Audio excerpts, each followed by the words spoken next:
ARESxGOD here, and I gotta say, this episode we finally have some excitement with it. Got me a bit more back into the series, so to say, the last scene in the episode, because I gotta be honest, so far this tortoise arc story has been more on the boring side, especially with the CGI also being really bad. The start of the season was super slow, but the last few seconds of this episode reminded me why I liked Shield Hero quite a lot. And I'm actually excited for next week's episode. But before that, let's get into this week's episode and talk about it. Now, this episode was a bit more focused on the Risha and them having to deal again with the tortoise situation getting more complicated. We find out some backstory with Risha, which kind of explains in a way why she's so attached to Itsuki. We see her past, where her family was basically scammed and some evil noble took her away, kidnapped her, and she was saved by Itsuki. So that's why she's so attached and wants to repay him. Kind of a similar situation with Raftalia, not to the same degree, but a bit along the same lines. I really hope at some point she's gonna stop trying to do everything for Itsuki. Even in this episode, she kinda grew a bit, got over some of her internal struggles, and I hope she's gonna stay with the party. Now, they have to deal with the tortoise. They decide to go on the back to see if they can fully kill it. Even Aust struggled a bit with her inner turmoil, being praised by the others, even though for who or what she is, because I still have my theory or suspicions from the first episode or the second episode when she was first introduced. At first I thought she was the personification of the spirit tortoise, then she came out and said she was just a familiar, but after she didn't die when they first killed the tortoise, because now it's reviving, still have my theory that she's the personification of the tortoise, and it's kind of even more apparent in a way with how they implied it with the fog mechanic. I don't even know, I'm thinking in Lost Ark terms, I've been playing way too much, but she was having foggy memories of everything, even how to deal with the tortoise, and while they were on the back on the tortoise, there was fog all over the place over there. So I think she's another form of the tortoise, the personification or something along those lines. Now, they finally go up, they even decide to set up camp over there, and a heart-to-heart conversation between Aust and Risha. We find out a bit more about Risha's past, how her parents supported her. She was also very hurt by what happened with Itsuki. And I gotta say, I liked what Aust did this episode. Part of why I'm starting to like her even more, telling her, what do you think you could have done if you actually stayed with Itsuki? And that was a very good point, but at first Risha took it a bit the wrong way. But I was telling her, hey, you did a lot more now with the Shield Hero, even for yourself, helping others, actually fighting. So you're a better version of yourself right now.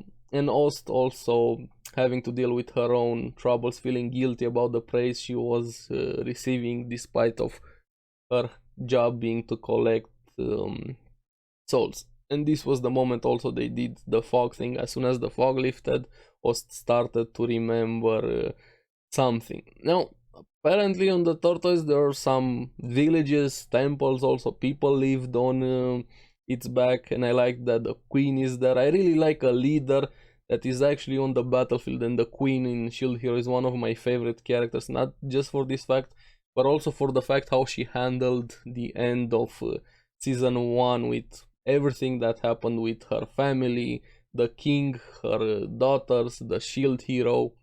She's one of the best leaders, not just in Shield Hero, but quite in a lot of anime series, one of the more competent ones, at least. Now, all of them get affected by the sight of what was there with a lot of dead people. Risha, Eclair, Raftalia also, even though Raftalia was trying to hide it. Now they find a temple, which this was the part where things got a lot more complicated. Now we have the surprise fest that Naofumi had when Risha could read the ancient texts that were there, and him having a bit that complex saying, and I'm over here struggling to read just a basic spell book. And I get it, dude, I get it. He has a lot of things to deal with, but at the same time being overpowered. But compared to other people, what comes natural to them and super easy, he still has a hard time doing simple basic things compared to other people. And I like how Claire basically called Risha a nerd for being able to read and make sense of a lot of things. And both of them, the old lady and Naofumi, thinking maybe it could be better for Risha to focus more on the academic side of fighting, so to say, being more of a researcher than actually being on a battlefield. It probably suits her personality much better, but at the same time she also has very good capabilities of handling ki. So I don't know what her future holds, but she's a very gifted individual. The only thing that's holding her back has to be herself, because she's definitely putting herself down. But in this episode she got over some of those obstacles, so to say. I kind of want to see a better version of Risha into the future. Let's go with that. And the complication that I mentioned, they find the text written in Japanese. Apparently it's called the hero's alphabet into the world. Some words, seal, seventh, and shatter, so maybe instruction on how to handle the tortoise. Some of the past connection to the number 7 they kept seeing there, maybe connection to the other 7 vassal heroes, which is very important. And at the end we see that to defeat this monster not eligible, you see Keiichi. So who could Keiichi be? Maybe one of the past heroes. I don't know if you got the names of the previous cardinal heroes, and I'm just not remembering them. So Keiichi is a name to keep in mind. And this was also again when Aust started to remember how to defeat the tortoise, but before she could say it, things started to collapse around them. They go out. We find out that the tortoise is reviving soon, and Aust finally remembering how to defeat the tortoise. Apparently they have to go inside and destroy its heart, so like a core. So basically destroy the core. Something very generic, but at least we know how they can deal with the tortoise now. And also don't know who was the guy in glasses that forcibly revived the tortoise. Could he still be inside? Maybe that was the crystal thing he was manipulating there when he saw him in that short scene. Maybe we're gonna meet him next episode. And this is why I said that Risha finally got some over some of her inner struggle, because while Naofumi was delegating, hey, you guys do this, we're gonna split up, organize how to handle with the new information they had, she felt like she was gonna be left behind again and wanted to say something, but couldn't quite get it out. And Naofumi told her, hey Risha, go behind, stay in the rear. But she finally got the courage to speak up, saying, no, I'm part of this party and I want to go with you. Naofumi accepted her resolve, and I like that quite a lot. She was finally able to speak her mind, which she has been struggling quite a lot for ever since this season started, and even before that. We have some nice jokes, shenanigans while they went inside the cave. Naofumi with his comments comparing the cave as a large intestine, which might be right, honestly. But the biggest question that has been asked in this series is not what are the storms, who's causing them.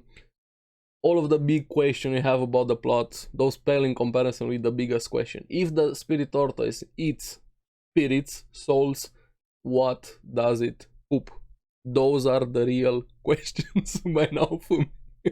Hopefully we're gonna get an answer. That's the main question of the series. Now, I liked that Risha, even though she finally got more determined to work besides Naofumi with the party against the tortoise, she's still her old self. Even the characters commented on it, still being clumsy, stumbling along the way.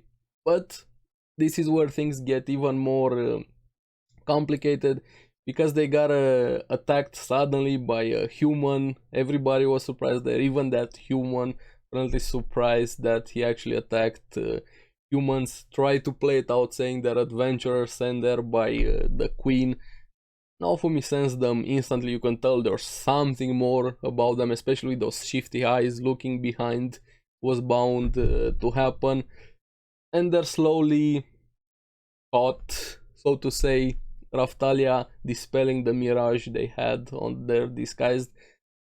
And I liked it quite a lot. This was the scene that got me excited. Hey, give me next episode right now. This is why I like the series in the first season, with those three being Lark, Therese, and Glass, the previous villains, with how the season 1 ended. And I was like, yes, give me more of this. I don't want tortoise anymore. I'm tired of the turtle and the CGI. Give me Glass, give me Lark, and give me Therese. I like the characters back in season 1. I'm curious all of the connections, the implications, why they're there, what they're trying to accomplish. Are they there to work against the tortoise? Are they working with the guy in glasses? I'm so excited to see more of Naofumi face to face with Glass, because his reaction was priceless when he realized Glass was there. This is what Shield Hero needs more of, and probably why I'm happy they rushed the Spirit Tortoise thing getting up to this point. Now I'm curious what you guys think about this episode. Are you happy or getting near the end of the Spirit Tortoise arc? Finally have some interesting things happening with the series. Let me know down in the comments below what you guys thought about the episode, especially on the end scene. And as always, thank you very much for watching. Remember to like and subscribe, helps me quite a lot, and you guys get the latest videos on the series that I follow. So keep enjoying Shield Hero. I actually can't wait for the next week. Now I'll see you on the next one. Bye bye.